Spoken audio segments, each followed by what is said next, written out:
ખેડૂત મિત્રો, વાત કરીએ ડુંગળીના ભાવ છે તે કેવા રહેશે. હવે થોડા દિવસમાં ડુંગળીના ભાવમાં ફેરફાર થઈ શકે તેવા સંકેતો છે તે મળી રહ્યા છે, કારણ કે વેપારીઓ પર તેનો સ્ટોક છે તે ધીમે ધીમે કરી રહ્યા છે અને નિકાસમાં થોડીક હલચલ જોવા મળી રહી છે.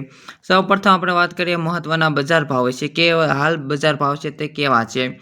તો મહુ માર્કેટ યાર્ડમાં છે તે 1375થી લઈ અને 1500 રૂપિયાની આજુબાજુ પ્રતિ ક્વિન્ટલનો ભાવ છે તે આપવામાં આવી રહ્યો છે.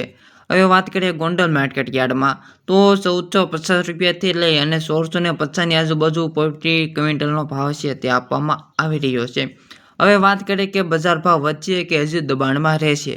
તો ખેડૂત મિત્રો, જો વાત કરીએ સૌથી મહત્વના મુદ્દા પર, તો સ્ટોક. હવે આ બજારમાં છે તે સ્ટોક છે તે ખૂબ જ ઓછો જોવા મળી રહ્યો છે વેપારીઓ પાસે અને ખેડૂતો પાસે.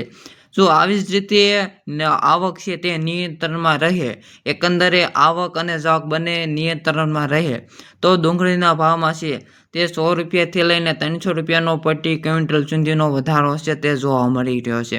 પરંતુ જો આવક છે તે એકસામટી વધારે આવે તો ભાવમાં છે તે દબાણ રહે એવી શક્યતા છે તે બજારમાં જોવા મળી રહી છે.